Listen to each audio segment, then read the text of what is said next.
बिस्मिल्लाहिर्रहमानिर्रहीम। अस्सलाम वालेकुम। मेरे बुरे ख्याल के इसके बच्चे ने घर से निकाल दिया था। मैं खुदा तरस में इसे घर ले आई, लेकिन मुझे हैरत होने लगी जब मेरा शोहर सारी सारी रात खाला के पैरों को तेल लगाता रहता। मेरे ज़हन में बहुत अजीब अजीब ख्याल आ रहे थे और एक दिन बहाने से खाला दूसरे कमरे में भेज कर मैं खाला की जगह लेट गई। लेकिन जैसे ही शोहर ने तेल लगाना शुरू किया कि मेरी रूह कांप गई, क्योंकि मेरा नाम रशीदा है, मेरा उम्र 31 साल है, मेरा ताल्लुक नारोवाल है, मैं पढ़ी लिखी और प्रैक्टिकल लड़की हूँ। मेरा अमाल शुरू से यही रहा है, जो कि देखता है वही होता है और दर पर वो हकीकत नामी कोई चीज़ नहीं होती। लेकिन मेरी आंखों के सामने जो हुआ वो सोचती हूँ तो मेरी ज़िंदगी की झूठ लगने लगती है। कुछ दिन पहले मैंने नोट किया कि मेरा शौहर मेरे हर वक्त मेरी खाला के कमरे में ही बैठा रहता है। मुझे ये बात अजीब लगी। मैं अपने शौहर पर शक करना नहीं चाहती थी, लेकिन क्या करती, यहाँ जो कुछ भी हो रहा था वो मेरी आंखों के सामने था। मैं किसी से कुछ भी नहीं कह सकती थी, क्योंकि सुल्तान के खिलाफ घर वालों की कोई बात बताई तो वो भी मेरा ही नुकसान था। मेरी और सुल्तान की लव मैरिज थी। सुल्तान मेरा चाचू के बेटे थे। कम उम्र से ही हम दोनों एक दूसरे के साथ इश्क में मुबतला थे। सुनने में तो ये बहुत आसान लगता था, कजन से तो आसानी से शादी हो जाती है, लेकिन हमारा केस भी ऐसा नहीं था। हम सान में रखनी लड़की थी, लेकिन पढ़ाई में बहुत तेज थी और भाभी लाइब्रेरी थे, इसलिए घर के हालात भी बस नॉर्मल से थे। लेकिन हमारे बरअक्स चाचू एक बिजनेस चलाते थे। इनका हल्क हवा बहुत विसीर था। सुल्तान चाचू का इकलौता बेटा था, पूरे खानदान का सबसे लड़का, जिससे हर लड़की शादी करना चाहती थी। और यही वजह थी कि इसकी शख्सियत में जैसे कोई मखनातीस था। इसके हैंडसम चार्मिंग पर्सनालिटी के आगे सब माइंड पर जाता था। इसके अलावा इसके अब्बा का बिजनेस पर इसका प्लस पॉइंट था, और वो था भी बहुत तक चरा। हर कोई इसने नखरे की बात करता था।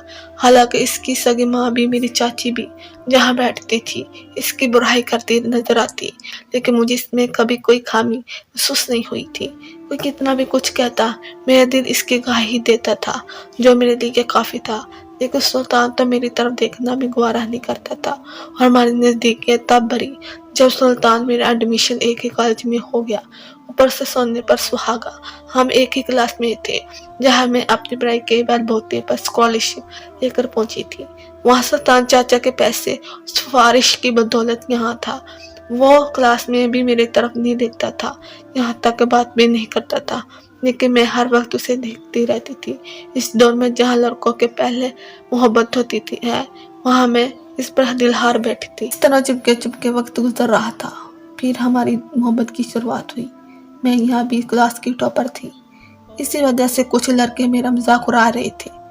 एक हद तक तो ठीक था, लेकिन जब ये मजाक हाथ से तवाजुस कर गया तो मेरी आंखों की हल्की सी नमी आंसू बन गई और मुझे पता ही ना चला। और ये सब सुल्तान की निगाहों से भी पोशीदा ना रहा। इसने ना जाने क्या सोचा कि इन लड़कों को रोकूं, लेकिन वो मना होने के बजाय मजीद जोर शोर से मेरा मजाक उड़ाने लगे। इसके वहाँ ऐसी लड़ाई हुई कि मेरे वहम में गुमान भी नहीं था, और इस लड़ाई का खत्म इस लड़कों की मुझसे माफ़ी मांगने पर हुआ। मैं अकेले ही बैठती थी, क्योंकि मेरा कोई दोस्त नहीं था। इस दिन के बाद सुल्तान ने क्लास में भी मेरे साथ बैठना शुरू कर दिया। तब सबको इल्म हुआ कि सुल्तान कज़न है।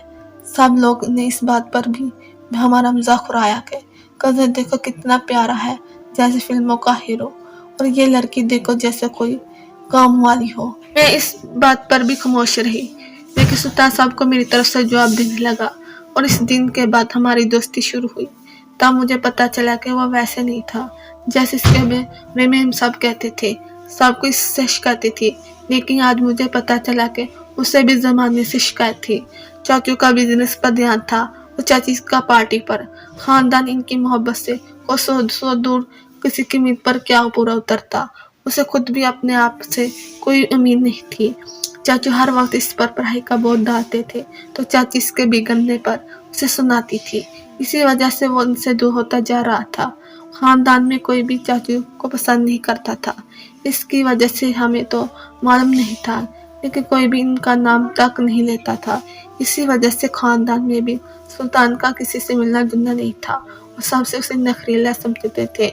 एक उस्तान का दादाजी था, जिनसे इसकी गहरी दोस्ती थी, लेकिन इनकी वफात के बाद इसके पास कोई भी ना रहा और इस हद तक आ गया जब से सुल्तान मेरे सामने अपने अंदर की बात की थी, मुझे इससे मोहब्बत हो गई थी। वो भी मेरी तरह मुतफिक होने लगा। मैं अक्सर सोचती थी, वो तो मेरा कज़न है, कौन हमें शादी करने से रोकेगा, क्योंकि करना तो यहाँ खानदान से बाहर शादी का रवाज नहीं था। लेकिन यही मेरी गलत फहमी थी कि जिस काम को मैंने बहुत आसान समझा था, वो इतना भी आसान नहीं था। हम दोनों साथ पढ़ते थे और साथ ही सारा दिन उठते बैठते थे। जब से सुल्तान मेरे साथ उठते बैठने लगे, तब कॉलेज में भी सब मुझे इज्जत से देखते थे। सुल्तान के नंबर भी बहुत अच्छे आने लगे थे। सब इससे खुश थे, सवाए चाची के। अब मेरा मिशन था कि मैं इसके और चाची के दिलों में एक दूसरे की मोहब्बत जगाऊंगी।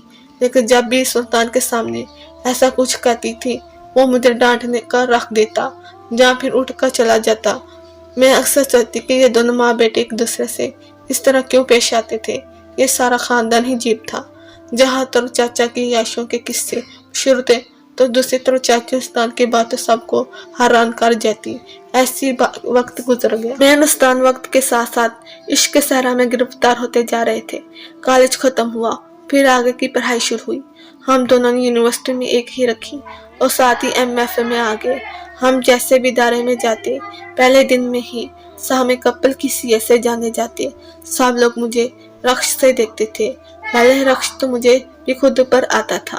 वो इतना प्यारा लड़का, वो खां एक मैं, जिसकी रंग और शक्ल दोनों इस लायक नहीं थे कोई इस पर मरता। लेकिन फिर जिससे ये सब बातें नसीब की होती, तो मैं भी यही सोचकर खुश थी और चाची और सुल्तान की दूरियां खत्म करने की कोशिश में थी। लेकिन ये मेरी भूल थी। एक दिन मैंने चाची को एक मोहब्बत भर लेक्चर दिया, वो आपका कुलौता बेटा है, आप इससे प्यार करें वरना वो आपसे दूर हो जाएगा। मेरी ये बात सुनकर मुझे लगा था चाची नाराज होंगी, लेकिन वो ये सब सुनकर भी कहने लगी और कहा, खून आखिर खून रहता है, तुम में भी ये प्यार मोहब्बत वाली बातें आ नहीं थी। आखिर जिस खानदान की असर को होता है। मैं बड़ी हैरान थी, लेकिन इनका रवैया ऐसा था कि मैं कुछ भी ना आगे न पहुंच होगी। मैंने ये बात बाद में सुल्तान से की, लेकिन उसने भी मुझे चुप रहने का कहा और बोला, अम्मी की आदत का तो तुम्हें मालूम ही है कि वो अक्सर इस तरह से पेश आ जाती है, इसलिए तुम फिक्र मत करो और किसी बात को दिल पर मत लो। मैं अभी ये सुनकर मुतमिन होगी। फिर अगर में मेरी शादी की बात शुरू हुई। मैंने जब ये जिक्र पहले दिन सुना तो फौरन सुल्तान को कॉल की, अपने घर वालों को ले आओ। खुद भी घर इसका बता दिया कि मैं इससे मोहब्बत करती हूँ। मेरी ये बात सुनकर अब्बा तो खामोश हो गए थे, लेकिन अम्मा उनसे तो बाकायदगी रोना शुरू हो गई। वो गश खाकर गिर गई। मैं सबको हैरान से देख रही थी कि मैंने आखिर ऐसी क्या बात कर दी। दूसरी तरफ जब सुल्तान ने अपने घर रिश्ते की बात की, तो वहाँ भी कुछ ऐसा ही मंजर था। चाचा जी ये सब जानकर कमरे में बंद हो गए और चाची का गुस्सा आसमान को छू रहा था। वो मुसलसल मेरे और मेरे खानदान के किरदार पर लेक्चर उछाल रही। हम दोनों ही बहुत परेशान थे, क्योंकि इन हालात में तो हमारी शादी करना नामुमकिन लग रहा था, क्योंकि दोनों घरों पर सोगसदारी था। बहुत कोशिश की कोई हमें अंदर की बात बता दे, असल माजरा क्या है, आखिर क्या हुआ था जो अम्मा बार बार यही कह रही थी। फिर से 55 साल पुरानी माजी दोहराया जा रहा है। लेकिन सब कोशिश के बाद भी पूरा खानदान में किसी ने मुंह न खोला। अब हमारे पास सिर्फ 2 ही रास्ते थे, या तो अपने कसूर जान ले बगैर हम दोनों अपनी मोहब्बत से दस्तबदेर हो जाएं, या फिर बाकर शादी कर ले। और हमने दूसरी तरीका चुना, क्योंकि हम लोग अलग नहीं होना चाहते थे। सुल्तान और मेरी कोर्ट मैरिज के बाद हम दोनों को बहुत इम्तना हुआ था। सारे खानदान जो एक साथ ही इस शादी के बारे में आगाह कर हमने अपना फर्ज अदा किया था। हमें लगा था कि शायद अब सब लोग मान जाएंगे, लेकिन ये भी हमारे ख्वाबों ख्याल ही था, क्योंकि मुझे इस शादी के बाद अम्मा ने इतना मारा कि मेरे जिस्म के हिस्सों से खून रसने लगा। सुल्तान को चाचा ने कुछ नहीं कहा था, लेकिन चाची ने इसका जीना हराम कर दिया। मजबूरन वो भी घर के छोड़ गया। चाचू का बिजनेस फैक्ट्री और कई घर सुल्तान के नाम थे, इसीलिए उसे कोई दिक्कत नहीं हुई। आराम से इसका काम चल रहा था। पहले ही एक फैक्ट्री चाचू ने संभालने के लिए दे चुके थे, इसलिए इसके लिए तो सब ठीक था। लेकिन मसला मेरे लिए था। सबने बहुत कोशिश की थी मैं अपनी बात से हट जाऊं, लेकिन मैं किसी सूरत सुल्तान से दस्तबदेर होने को तैयार नहीं थी। और आखिरकार मेरी जिद के आगे सब घर वालों की जिद दम तोड़ गई थी और मुझे सादगी से रुखसत कर दिया गया। ज्यादा लोग हमारी शादी में नहीं आए थे, बल्कि ज्यादा क्या हमारे खानदान के कई अपने भी नहीं बुलाए गए थे। लेकिन उस्ताद ने वलीमा बहुत शानदार किया था। सारे शहर को इस शादी के लिए हो गया था और हम लोग अपने घर आ गए थे। जिंदगी जैसे गुजारी गई होगी, हर तरफ रोशनी ही थी। ये ऐसा लगता हम जन्नत में आ गए थे।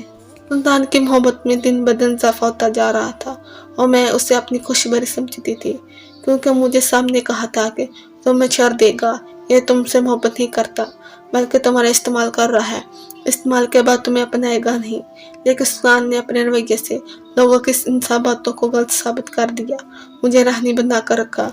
वो बहुत मोहब्बत कर रहा था और 2 साल में इसने इतनी तरक्की कर ली कि वो एक फैक्ट्री 2 फैक्ट्रियों में बदल गई थी। इस दौरान मेरे घर में 2 जुड़वा बच्चों ने जन्म लिया था। सब बहुत अच्छा चल रहा था, लेकिन मेरे दिल में बस एक खलश था। मेरे सुल्तान, मेरे माँ बाप की दुआएं और इनका हाथ नहीं था। चाचा भी किनारे घर नहीं आए थे। खानदान से कट कर मैं बिल्कुल खुश नहीं थी, ना ही किसी तो इकरार आता था, क्योंकि कहते हैं ना खानदान से दूर रह कर इंसान जिंदा तो रहता है, जीना भूल जाता है। मेरे साथ भी वही था और मैं कोई एक मौका तलाश कर रही थी। प्यारे दोस्तों, इस कहानी का अगला पार्ट कल इसी टाइम इसी वक्त अपलोड कर दिया जाएगा। ये कहानी उन लोगों तक पहुंचेगी जिन लोगों ने चैनल को सब्सक्राइब किया होगा और देखा लाइक किया होगा।